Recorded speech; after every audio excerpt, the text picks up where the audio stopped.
How we doing, guys? Welcome back to another episode of the Richie Hicks Jr. Sports Podcast. I am your host, Richie, here with my guy, Mr. Mike Zappi, out in San Antonio, Texas. And it is a night, actually now an early morning, of celebration as the New York Knicks advance to the second round for the first time since the 2000 season. In 1999, the New York Knicks lost the NBA Finals to the Spurs. In 2000, they were eliminated by the team they're going to be playing in the second round, the Indiana Pacers. That was Patrick Ewing's last year with the Knicks. It's been a long time coming. Jalen Brunson, in one round, is already ascending amongst the all-time New York Knicks greats. And to say that I am happy and to say that I am proud of my team just would not do any of this justice, but I am very, very pleased with the New York Knicks. We're going to elaborate on how it broke down in this very grueling war of attrition that they had with their rivals, the Philadelphia 76ers. We'll be back in just a moment.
All right, we are back. Mike Zappi, how you doing, buddy? Good morning. Yeah, good morning to you too, man. What an incredible series that was, but what an answer that was to after how Game 5 ended. I mean, wow. Oh man.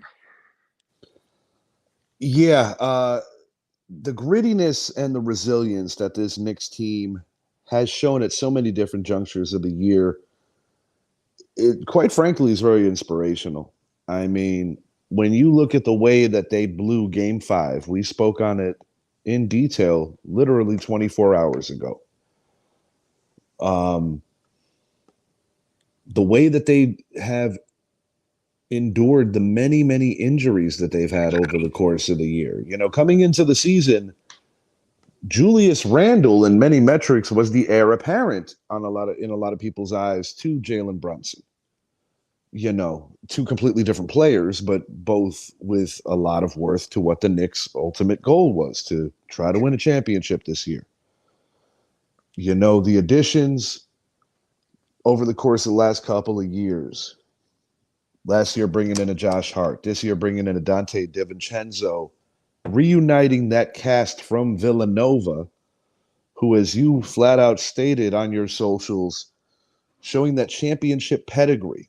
And, you know, what's interesting is that, you know, during the course of careers, you know, you might have a couple of guys, maybe you win with them, maybe you don't, that are legitimate friends and that have a bond such as brothers. And I believe that what Brunson, Hart, and DiVincenzo have is literally that level of brotherhood.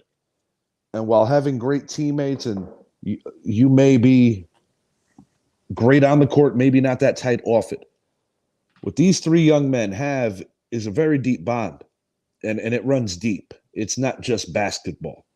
It does, man. And I mean, you see it on the court, especially tonight. The chemistry, everything, the trust, to trust that OG could have taken that three, but instead drove the lane and posterized Joel Embiid all over the nation, you know? And when we see moments like that, we just see this team that is playing phenomenal basketball at the right time, and stepping up to the plate and answering after the way a loss happens, and man, I got to say, just right now, OG, the way he played tonight is like the way the six man has been for previous championship teams.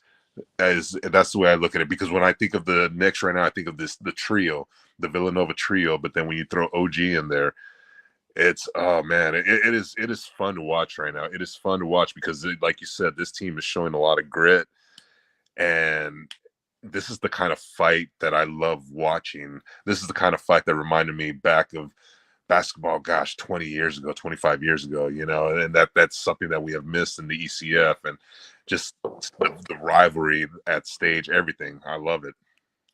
Yeah, I can honestly say that well, you don't really have to be much of a historian to know that it's been a long time since the New York Knicks have been this good. We've made the playoffs 3 of the last 4 years, previously, how this all started, it was a team in a lot of metrics that previous point guard, aging, but still phenomenal in his own ways and rights, Derrick Rose, a Tom Thibodeau favorite, but his age showed. D Rose eventually got demoted to not even playing, but handled it with grace. But there was a culture brand that was built during that year. They took a fall off in between a first playoff run, which ended at the hands of Trae Young and the Hawks a few years back. The next season, injury-riddled year, they didn't make the playoffs.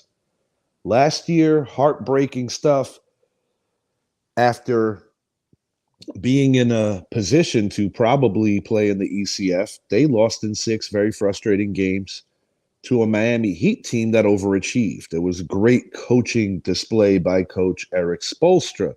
They were missing Tyler Hero for most of that. And this year, around in Miami's case, they were missing Jimmy Butler, and they could not compensate for that kind of loss, as you saw what the Celtics did with them, disposing of them in 5 games. For the most part, every win super convincing. One bad game, anybody can have a bad game. But what I saw here with the kind of resolve that the Knicks had, it just kind of is indicative of what they've been through all season. When you lose a guy like a Julius Randle, you go out and make a trade mid-season, bring in Bogdanovich and Alec Burks. But Bogdanovich was a guy that was very much so starting to fit in after being patient and learning his new teammates and just accepting the role as a bench player, because he's been a starter all the way around. He unfortunately gets hurt in the middle of this series. Tom Thibodeau, while a lot of analysts, basketball enthusiasts, Knicks fans will say that they think that he may very well beat up his team a little too much, one thing that I got to praise him for, he doesn't bend his philosophy for anyone. If you don't fit his system, he will find someone that does. And what I enjoy, and what I'm starting to see the fruits of the labor of buying into what he has done, is that he is building some serious soldiers, so to speak. Because when I think to myself, the minutes that guys like Hart and Brunson have played during the course of this year, and I feel that it's a legitimate conditioning during the course of the year for this time of the year. Like Josh Hart said it best to the media, I don't get fazed with playing these crazy minutes because it's my conditioning all season long. And I do think that in a game like this, in a series like this, where you're playing a team that is looking to their leader, who Joel Embiid, like him or not, you have to give him credit, truly wore the Warriors' heart on his sleeve and busted his ass and damn near led his team to a series win. But the point to be made is, even without those unfortunate knee injuries, I don't necessarily think that Embiid had the conditioning of any of those top 3 or 4 Knicks players in Thibodeau's rotation, because the rotation has been a lot smaller. But these guys, instantly learned from their mistakes in game 5, made the necessary fouls at the end to play the free throw game, to make sure that you don't let a guy like a Maxey or a Batum or anybody get that potential 3 up. And the cards were stacked, man. When you have an embarrassing gut punch of a loss like they did at MSG just the other night, and to go into that environment and to come out the winner, I mean, dude, 1999, 2000, last 2 years that this team made it this far. In 99, as I said at the top of the show, they lost to the San Antonio Spurs, a very young Spurs team that was still learning how to win in a strike shortened season. 2000, Reggie Miller breaks our heart again. Patrick Ewing, a shell of who he used to be. And the Knicks don't win the series, and that was the end of the Ewing era. One other playoff loss the next year, Ewingless Knicks. They get beat by their old comrade Charles Oakley with the Toronto Raptors. And then you basically go into 2 decades of futility, with the exception of a really cool 2012-2013 season when you bring in future Hall of Famer, at the time future Hall of Famer Jason Kidd. You had Melo, you had Tyson Chandler. They basically tried to take as much as they could from a championship team in Dallas that was able to beat LeBron's Heat. But before that, you had a couple of years with Steph Marbury where they made the playoffs, but nothing to really feel that great about. You had teams with Melo that just weren't that good. Bad investments, guys like McDyess, guys like Stoudemire, who had bad pre-existing injuries, and it came to bite. What Leon Rose has done here, building this team from the ground up, making the necessary free agent signing, which so many people were down on, and they wanted Donovan Mitchell.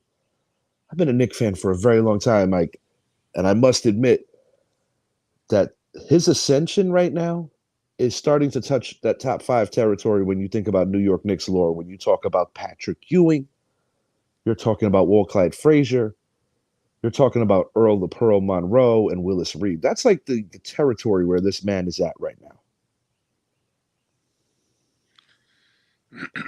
Yeah, man, it's incredible to see his demeanor, and it's so hard to. He's got such a great poker face on the court because he looks like he's never changing, and just to watch him. He's got that killer instinct in him. He has blood in his veins. I mean, ice in his veins. Like this, watching Jalen Brunson on the court is something special. It really is. And just to watch everything how he's doing. And I asked you earlier tonight about where would you rank him as far as Knicks history and stuff. And we're talking about the possibility that they do have to play Indiana next, and it could be a tough series or it could be a quick one. We'll talk about that later. But when we talk about Jalen and this team, man, like Jalen is making his mark right now. And he's not only making his mark in New York's Knicks history, he's making his mark in the Eastern Conference as well as in the NBA. And, we talk about the All-Star game, how Jalen Brunson, he finally gets elected.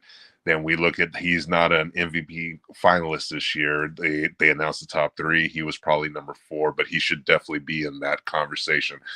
And we see this playoff demeanor that he has now because of the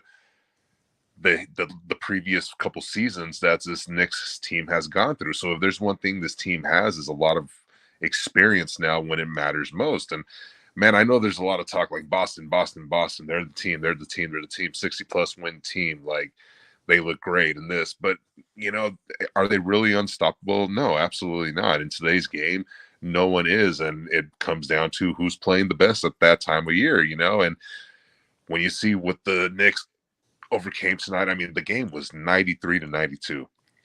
Philly had just taken the lead.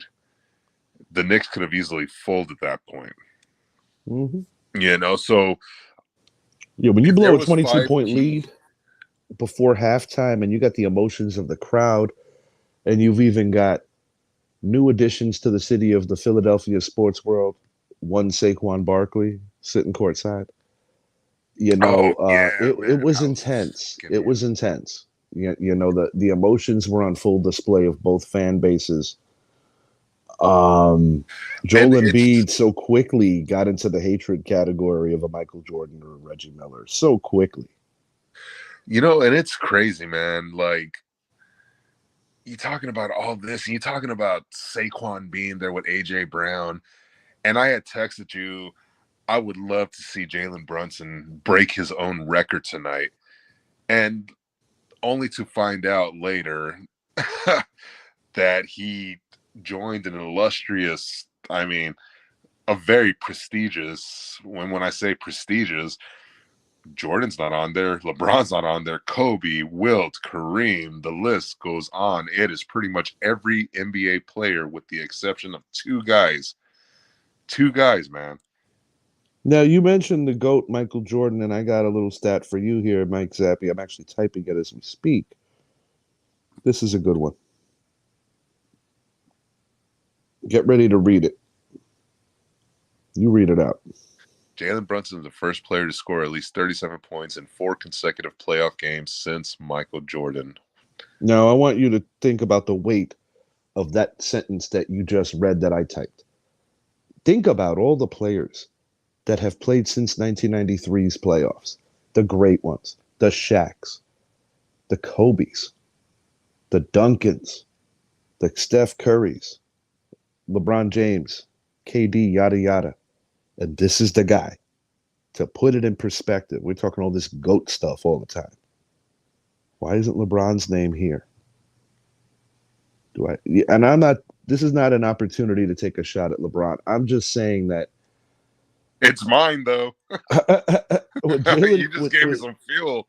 What Jalen Brunson has done here, it's just truly remarkable. You know, because part of keeping the composure of your team as a floor general is also having that same attitude and that same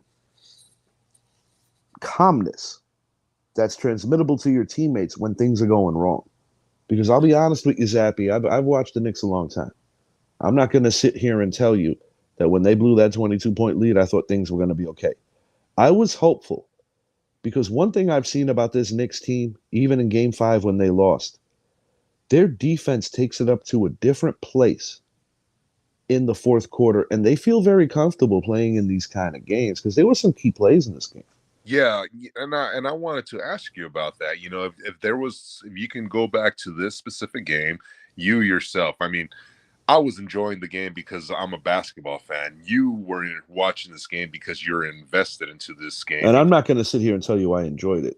I'm I going to know, enjoy the moment now, but and my nervousness was overtaking my ability to truly enjoy the game because I was that concerned. But I'm going to say my first set of plays where I think they really swung something, even though it was a short-lived lead, every point counts, was the back-to-back three-pointers from Brunson.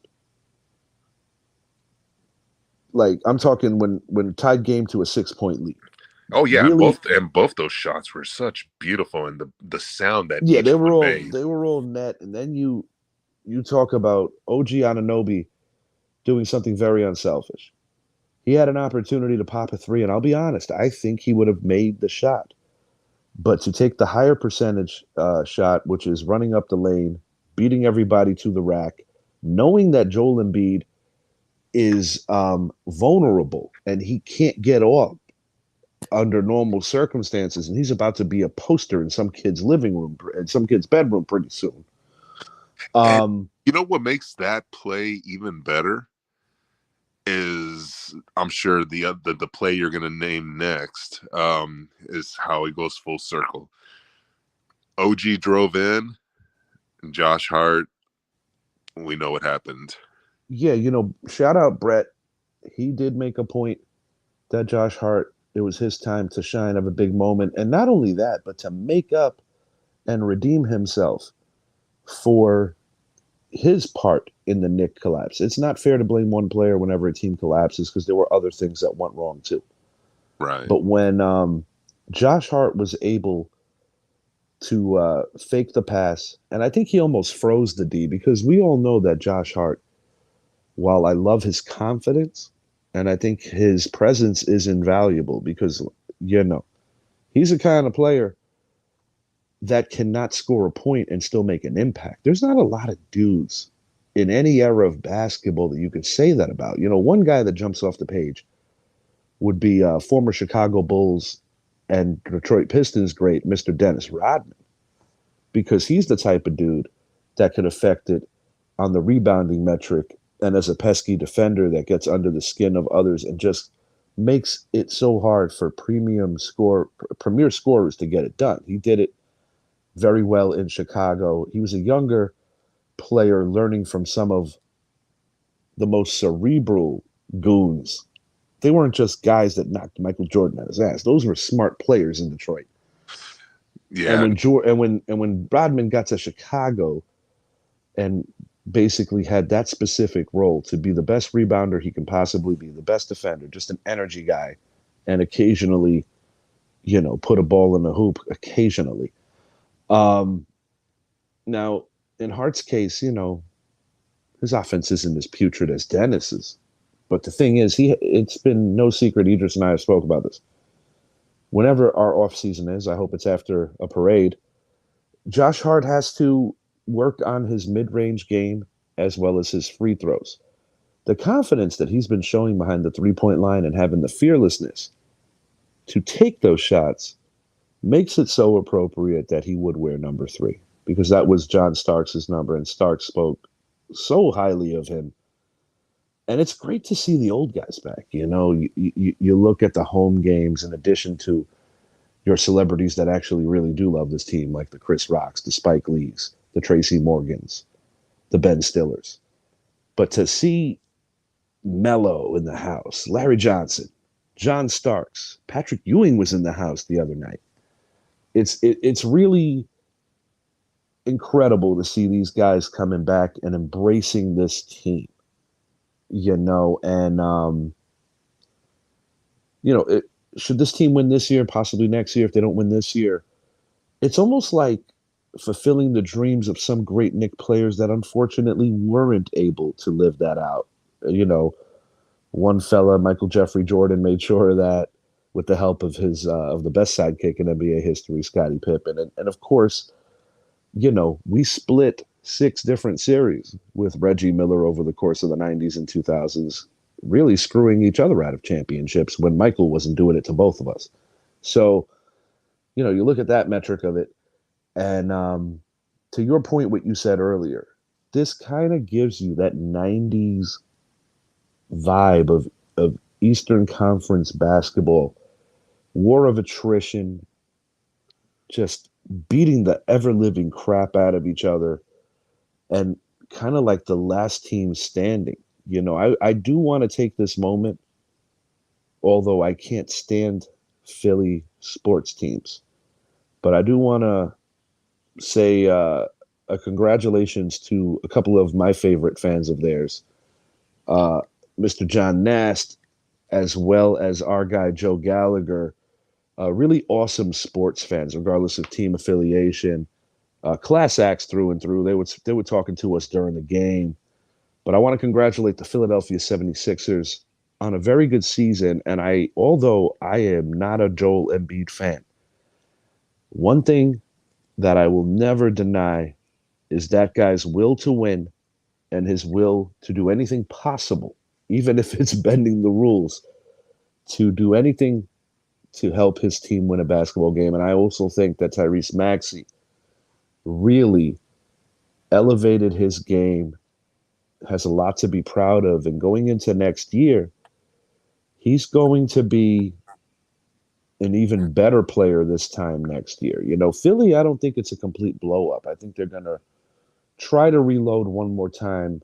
They've been so close in previous years. I don't think this is a bad loss on any metric for Philly, because I believe that when you're missing your best player for the better part of 2 months, this is to be expected. The Knicks were in a situation like this in the 90s where Ewing broke his wrist. And oddly enough, he came back against Indy. And he wasn't all the way back yet. And Indy disposed of us rather quickly. Prior to that injury, the Knicks were playing good basketball. I remember it like it was yesterday. It was an alley-oop. Ewing fell awkwardly, broke his wrist, and truth be told, Ewing never quite had that shot anymore. That baseline jumper, it just wasn't as silky smooth as it was for the first, say, 13 years of his career. And Ewing had to get a little closer to the basket. And kind of shorten his game a little, and then the Knicks gradually added more talent for Ewing. But as a Cowboys fan, for you, it's kind of like relatable to when Tony Romo finally got a defense, but he was so fractured by then. It's the best way to put that analogy. But Jalen Brunson, man, his father must be just so damn proud. Rick's got to be proud. A great team guy. Rick was not the Nick player that his son is, but he was a guy that was so well respected on every team he ever played for. Just always keeping his starters and the guys in front of him ready, and just a true professional. But these guys, man, running with I was wrong about Precious Achiuwa being more involved, but I definitely hit on Anunoby just having a massive game. And that is one guy that the Knicks have got to make it a point to bring back next year. I don't want to get these big name guys. I don't want the Durants and the LeBrons and the Bookers. I want a healthy Julius Randle. I want to keep the guys that helped us get here this year. And no matter how this season turns out from here on in, I want to just continue to keep pushing along with this team that we got, because these guys deserve to stay together. Boston's a great team. There's no guarantee that we can knock them out. But, we're not there yet. We still got to play Indy. And Indy did some serious work against a depleted Milwaukee Bucks team. And, Doc Rivers gets a shit rap for always losing in the first round. But I actually think that this particular series is one of his better coaching jobs. But topsy-turvy season for Milwaukee. We've stated on many shows how they were paying 3 different coaches. Giannis. Joe Gal said it best yesterday. When you see what Embiid went through, and then you see Dame time and Giannis with lesser injuries sitting, I think it speaks volumes on the commitment. It speaks volumes on the generation. Appreciate the shout out and congrats again, man. But I still despise Brunson. And yeah, like Joel Embiid or not, I cannot question that man's heart. That I will not do. Similar to how I felt when Reggie Miller was inconsolable back in 1994 after the Knicks won a grueling 7-game series. And I spoke about that literally last night when I had made mention of,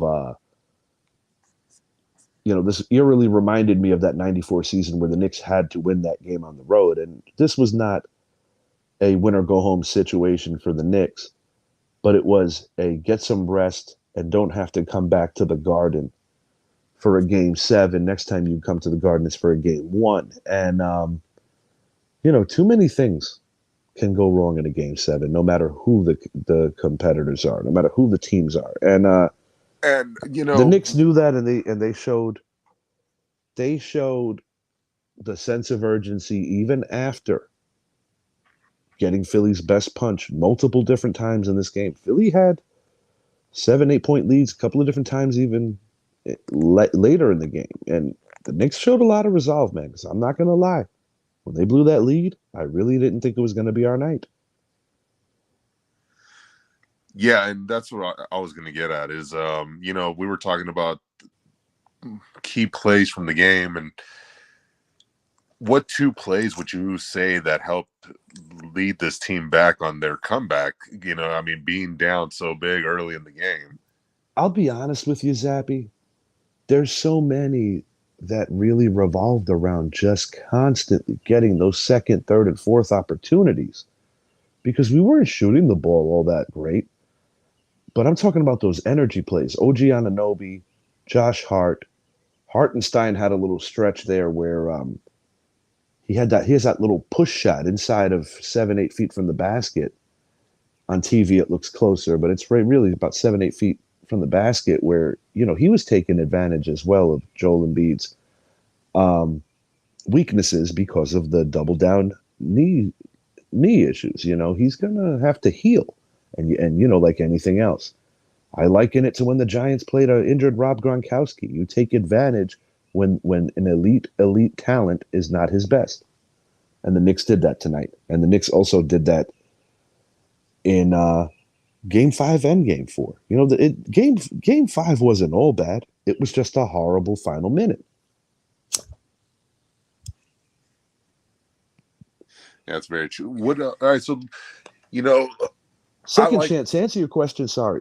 Second chance points, Zep, and second chance opportunities. There's so many that I can't just grab two, but a lot of No, them no, look one and not the second same. chance points. What two plays do you think helped you guys like be after you blow or you fall behind so big? Where do you think the run stopped? Where you started to come back? I have to say, the Hart play going out of bounds, and it looked like for sure it was going to be a change of possession. I was damn near shitting myself later in the game when Hartenstein got called for that goaltending. Jalen Brunson missed four free throws tonight, which is uncharacteristic, But I think the two plays that just flat out told me that somehow or another we were not going to lose this ball game tonight. I go back to those consecutive threes,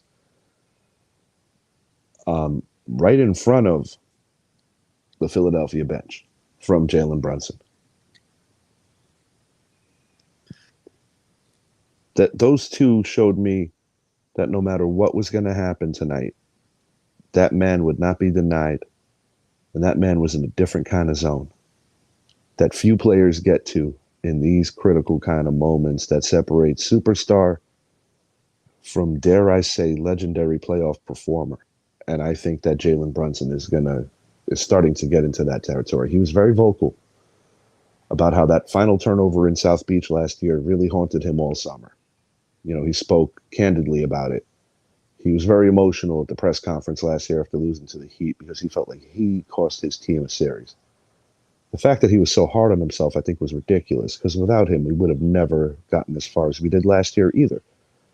But to say that that kid is every bit of what a leader and a role model in sports is supposed to look like, a guy that's just thoroughly accountable to a city that's not gonna accept you if you're not yourself, and not gonna accept you if you're not real.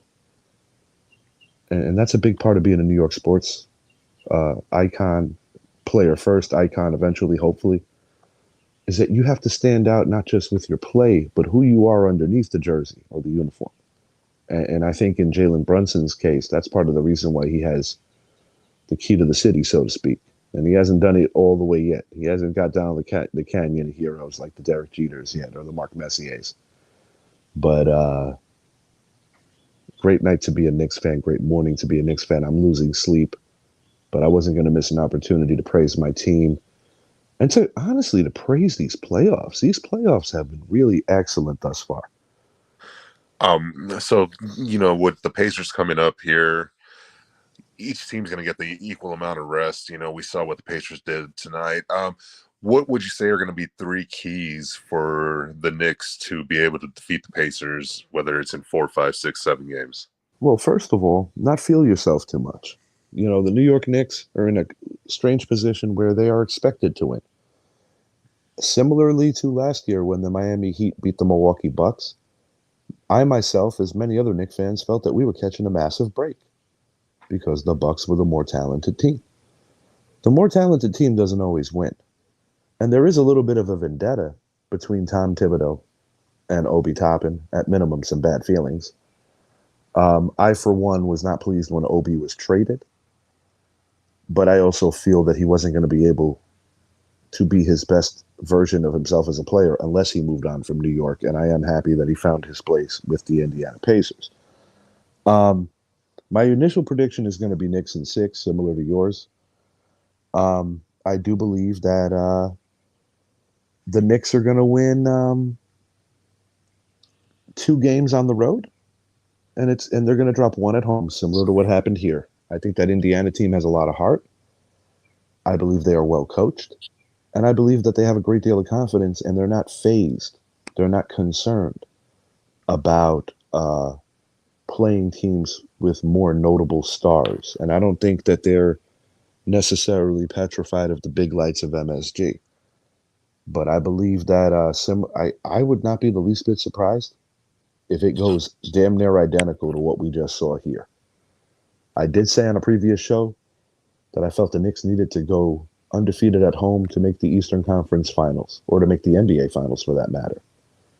Um, I want the Knicks to go undefeated at home the rest of the way, but I try to be reasonable, and there's always that room for error. And I got news for you. They say it's hard playing as a visitor in the Garden. It's also sometimes difficult playing as the home team because that place is so emotionally supercharged that sometimes I actually think it even gets to the home team occasionally. Do you, Whereas you notice Jalen Brunson, time in, time again this year, has really honed in on the road. And I think that's another thing that makes him a great player is what do you do away from home? I think that's what makes some of the legends so damn good. That's what made like grew the legend of Michael Jordan, of the Larry Birds, the Magic Johnsons, the Kobe Bryants, and on and on and on. what do you think about the whole fact though, like with facing the Pacers? Is you're talking about guys like Pascal Siakam and Ty Halliburton, but you see what form is doing on that team, that being Obi Toppin. Sure.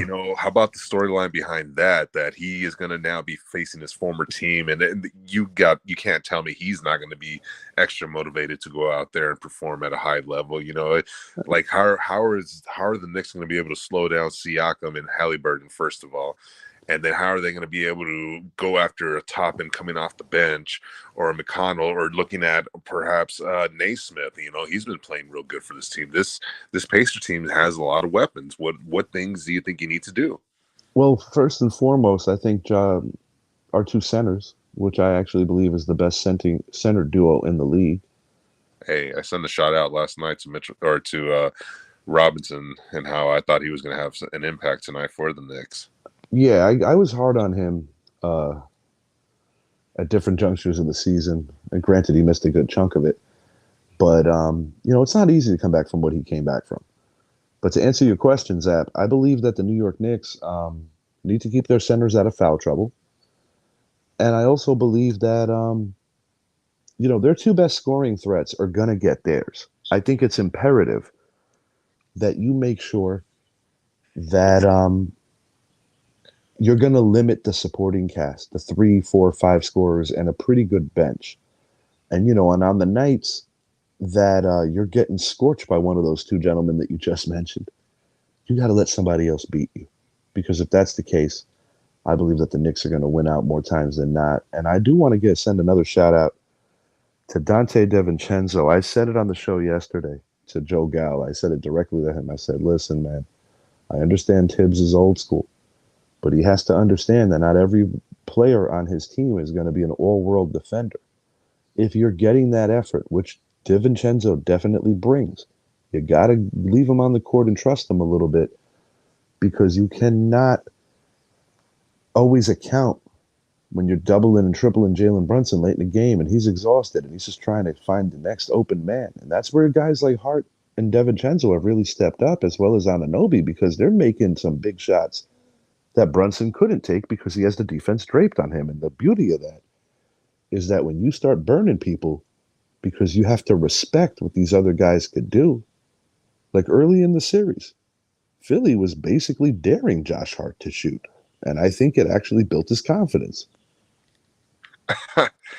Oh man, I know you're gonna love this one, but if you go to the Beast of the East page, and Anthony Lawrence, he posted the photo of AJ Brown and Saquon, ignoring the simple fact that the Knicks had the final laugh in this game, but still going out there and posting it in regards to the Eagles. Well, Anthony Lawrence is an interesting cat because he's from Long Island and he's Oh, I an didn't know he was Eagles from fan. Long Island.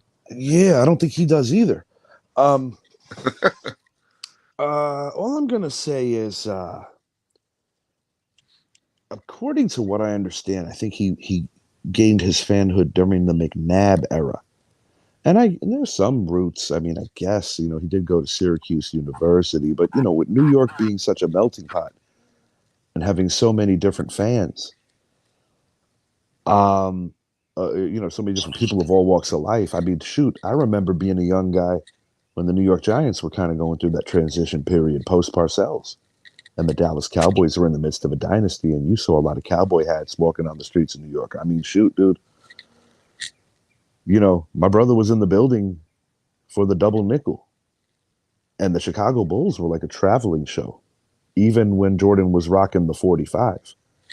Anywhere where that team went, they drew such interest around the league. And that's kind of what I was getting at with the point about being road warriors and being your own little show on the road. And I do believe that the New York Knicks are gradually gaining that confidence to go into anybody's gym and know that they have just as good a chance of winning. And when you consider, and I keep going back to, you got to win your games at home.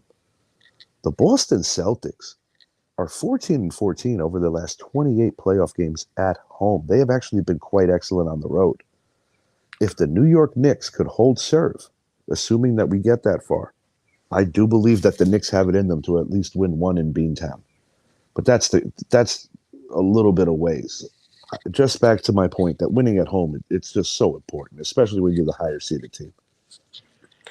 Oh, no question about it. And, you know, you talk about Boston with the fact that they have a better road record and stuff, but they're going to be the home team no matter what. No matter who they face, they're going to be the Absolutely. home team. And the Knicks are going to have to be that team that defends their home, because we know you guys can steal one from Boston at Boston, but Absolutely. If we might actually have a better chance of beating them there in general. But the Knicks gotta be that team that they've been all year at home. They've got to be that for these next series. I don't want to see another home loss. I don't want to see another home loss. I know that that's not a reasonable expectation, but I'm just putting it out there.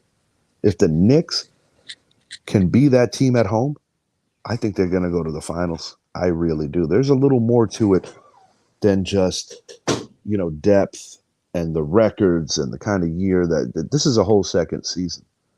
But to the initial point of a brotherhood that has been grown between these three young men, and for Tom Thibodeau to have the confidence, because you got to realize, dude, while these kids were showing moments during the course of the year, I'm not talking about Brunson, I'm talking about the other two kids from Nova.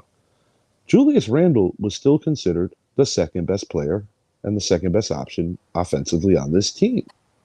But with Randle's injury, what it allowed was for Thibodeau to really see how far he could and how much he could get out of these other two kids, DiVincenzo and Hart. Not to mention that the trade for Anunoby and getting rid of RJ Barrett was imperative for us to take the next step. Dare I say that this run that the Knicks are going on right now, without the likes of Julius Randle, is going to make him expendable to the point where you talk about, I mean, this is coming from a Warriors fan, we know this, but you Sure. talk about in the NBA, when we see player movement, we see it more along the lines with sign and trades, where we can see a scenario where they want to get something done with a Klay Thompson, for example, and in return, the Warriors say, "Hey, Clay's been with you a long time. We're going to send you Randall." And that's one of those situations that I could see actually happening. And I don't like saying that because I'm not a fan of Randall, but I think what this team is doing right now is making Julius Randle even more expendable. And this is the guy that we were talking about before the season started, and how he was the guy that always takes over. But we see who the true number one is right now, yet Well, again, as it in the should be, playoffs. because in any offense, if you're playing basketball the right way, unless if you have a Shaquille O'Neal or a Michael Jordan, those rare, exceptional players that take over. Like the Bulls didn't even have really a conventional point guard. They had a Scottie Pippen who was, a revolutionary of the point forward position, and Shaq was the second most dominant player I ever saw in my life over a short period of time, not named Michael Jordan. So I think what I'm trying to say is no, I don't think it's so much expendable, because there are junctures while watching this short rotation where you do indeed miss a Julius Randle. But I will say this. I do think there's a possibility that Randle's role will be a lot different when he comes back from injury. And one can hope and only hope that Julius is willing to accept that new role for the betterment of the team. Because if he isn't, it could be a chemistry buster where the Knicks have to move along because you don't want to ruin what you've got.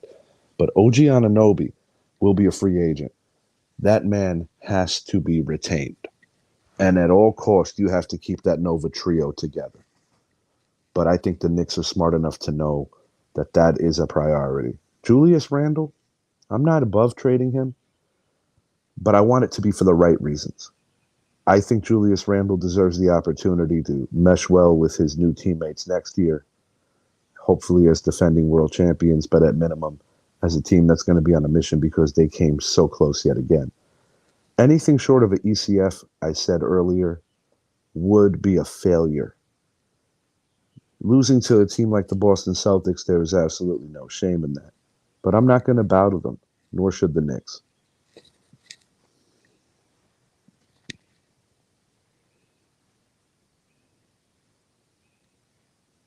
Zap, I think you're, Sorry, I was on mute. no Uh, problem.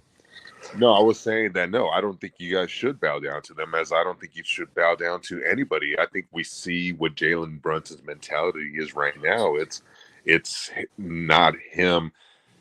It's he's not looking up to anybody. He's going to be out there balling every day, and I don't think he's going to care who it is, But whether it's I, the Celtics or whether it's the Sixers, whether it's the Nuggets or the Lakers. It doesn't matter. I think Jalen right now is we're seeing a guy that, like De'Aaron Fox last year. Shout out my boy LeVar Lex Allen, guy I knew from the Air Force. I made mention about Jalen Brunson, how I think he should be an MVP finalist, and he talked about how De'Aaron Fox last year wasn't, and this was the same scenario where De'Aaron Fox should have been as well, no, And absolutely. And and the thing that I was getting back, you know, Philly's in the rear view, but we're only going to talk about this series one more time, which is in these next few minutes. The intensity that I saw, and like I said, crossing it into football because it's all relative. Seeing Saquon Barkley with AJ Brown in the front row and winning a game of this magnitude just puts out a different kind of juju going into this new football season as well. And I know it's two completely different sports, but there's something about supporting each other. The Knicks do it too. Like, for instance, Josh Hart showing up to Wells Fargo today in his New York Rangers jersey. It's just a cool camaraderie and an excitement that is buzzing around this city. Unfortunately, my New York Yankees lost 3 out of 4 to Baltimore, but it's still early in the year. The fact that the New York Yankees, on any metric, could take a backseat to any other team in New York City is a blessing. That means that New York City is hopping in sports right now because the Yankees, for the most part, are always the big ticket in town, and then there's everybody else. But, you got a hopeful draft with the New York Giants. Changing of the guard, it's the post-Barkley era. And you've got your two MSG teams. New York Rangers are the number one team in hockey, and they're going to be playing a very capable Carolina Hurricanes team. So with this series, obviously the history, Philadelphia, New York, where would you rank this series in playoff history with New York and Philadelphia, whether it's the Yankees, Phillies, It's huge. yeah, It's huge. so It's a follicle under beating the Phillies in the World Series because that was for a bigger prize. But the reason why this is so huge is not just because about the New York Knicks. Winning a series like this for Knicks fans who happen to also root for the New York Football Giants is a huge morale booster. Because while a lot of people, I feel, could be hopeful about the direction of our team, the bottom line is that those guys down the turnpike have had our number for way too long. And they also are the reason we didn't go to an NFC title game 2 short seasons ago. They beat us 3 times that year. And they have been a thorn in our side. They cost us from repeating in '08. I'm not going to blame that on Plaxico Burress. I'm going to blame it on the Philadelphia Eagles. There were still people playing. We could have won that game. We didn't. So when I look at that measure and that metric of it, it is bigger than just the basketball game in the Knicks season. The Knicks held up a lot more than just their fan base. The fan base does tend to bleed into Knicks, Yankees, yada yada yada. You let's not forget we have a fan base in New Jersey as well. So you do have people in Jersey that root for. You have people in Jersey that root for the Devils, say, not the Rangers. Whatever have you that are Giant fans. You have that mixture because the Giants get two different states, which is a blessing too because I love our New Jersey fans, one and the same, regardless of their hockey affiliations. They pack the stands, they spend their hard-earned money. But what I'm getting at is like they really uplifted a lot of Giant fans today too by seeing their once beloved superstar who's now with the enemy sitting front row and seeing his new team affiliated city and their very proud basketball organization falling short at home. It was a beautiful, beautiful feeling and one that New York desperately needed. I liken it So you, to when the Giants beat the Patriots and they were 18-0 going into that game. And this is only a few years removed from the 3-0 collapse by the New York Yankees. New York needed that. oh man, I think of all the history with this Philadelphia, New York, and I'm thinking of the miracle Deshaun Jackson. I'm thinking about that, and now I'm thinking about the Knicks and this It's a rich thing. It's not Oh just one particular sport. I mean, the Rangers and Flyers have a litany of moments too. Now, granted, the Flyers are not on the same stratosphere of the Rangers the last few years, and they've fallen on hard times. But I mean, Giants and Eagles been playing since '33. I The think Mets are really the Philly rival because they're in the same league. But the Yankees and Phillies did have a very good World Series. that's what I'm saying. And Joe Girardi, ball thing, like Oddly enough, he goes to Philly. mm, It doesn't pan out. He gets fired, and the guy who replaces him takes the Phillies to a World Series. So it's just the irony is real, and it's all connected. It's not too many coincidences, believe me. oh yeah, no, there's no question. There's no question about it, man. I'm loving it. I'm loving it. Look, this series coming up, I think it's going to be a good series. I think there's ways to slow down. We'll cover that later, man. But man, congratulations, dude. Obviously, it's only the first round. We're going into the semis now, but I felt like there was a lot more importance behind this series as opposed to playing if you're playing like the Bulls or the Hornets or something like that, just because. Yes, it's personal, and not only that, bro, but it's like it's it's a stepping stone for the Knicks and the culture that they've built because Tom Thibodeau could have easily been replaced after the playoff berth and then a shit season and then last year in many people's eyes underachieving in the playoffs, losing to a less talented Miami team but getting out coached. You know, um, Tom Thibodeau, it hasn't been a straight path either.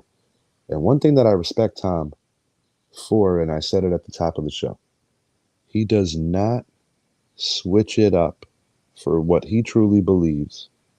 And he's old school. And I got news for you in a league that emphasizes rest minutes and all this bullshit. We need more Tom Thibodeau's in the NBA. And I want to say this, and I admired him when he was coaching the Bulls. I admire him even more when he's coaching my guys. The NBA needs more Tom Thibodeau's. The NBA needs an Anthony Edwards versus Jalen Brunson NBA Finals. I would be thrilled because I have such a high opinion and admiration for Anthony Edwards that if we ended up losing, at least I can look at the other side and say, damn, man, that's a guy that not just his game, but the way he carries himself. He's the real deal. And it made me smile from ear to ear seeing him sweep his boyhood idol, Kevin Durant. And something that I also admire about Edwards is that he doesn't bury other players, even though he possibly could. Like, he gave LeBron some grace. I don't think you and Idris would do a high five on that. Um, but he just loves playing basketball, and it's that same kind of joy that you see from a Shohei Ohtani in baseball or an Aaron Judge. It's the same kind of joy that you used to see from, like, say, a Ken Griffey Jr. or someone who just enjoyed playing the game at that level, like a KG, a guy who was so animated, or a guy like the late great Kobe Bryant. I think that's what he brings, and it's something to celebrate. It truly, truly is. It's something to celebrate. What's going on, Brett, boys? welcome to the show. I'm happy. Zappy was rooting for me. Phenomenal game. One for the books. 10 years from now, this will be appearing on Hardwood Classics. And I got news for you, man. Jalen Brunson, make no mistake about it, he is that dude. Shout out Zay Fetty. I gotta say this, man. Zay called this when this trade first went down about how special Jalen Brunson was gonna be. He was the first guy I called immediately just to be like, yeah, because Zay had hit me up when I was walking out of work right before the meltdown, and I said, man, it's just unfortunate how that went down, because you were basically just talking straight about the player, but unfortunately the Knicks crumbled. The Knicks showed some serious response to some serious adversity tonight, blowing a 22-point lead and still coming out the victor. Yeah, there was. I heard a thing about the Sixers owner buying like 1,000 tickets or something. 2,000 to be exact. 2,000. Yeah, so they would have less, New York Knicks fans in the crowd. Well, it's kind of shitty, but No, I'll tell you what's awesome. You might have not heard this. Maybe you did. I don't know. I know you're just getting out of work, but you know who was in the house in the front row alongside AJ Brown? No. Mr. Barkley. And I'm not talking about Sir Charles. Yes. And I just said this to Zappy before you got here. I'm going to give you the short version. Basically, I said, this is not just a basketball game and a season about the Knicks. Winning that game in that city in front of that player who broke a lot of hearts was powerful. Yeah. It was powerful. And, this is a team that it's no secret. It's no secret that this team has had the number of the Giants. But when you cross it over on the hardwood, the Knicks did more than just uplift their fan base. They also uplifted people that root for the Giants that happen to be Knicks fans as well, like yours truly. Right.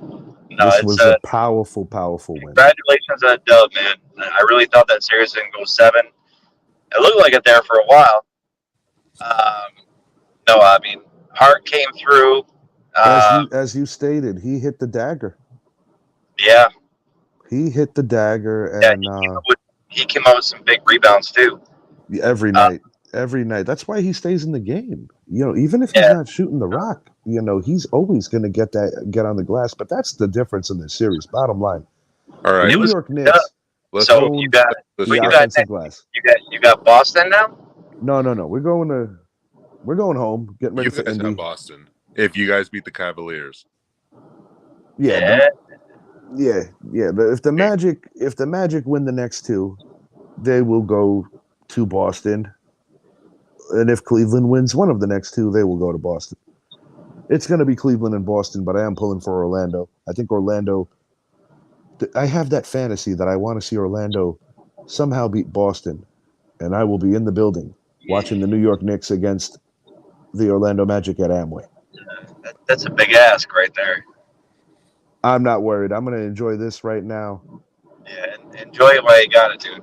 Really enjoy it. I mean, you guys have the opportunity to rest a little bit.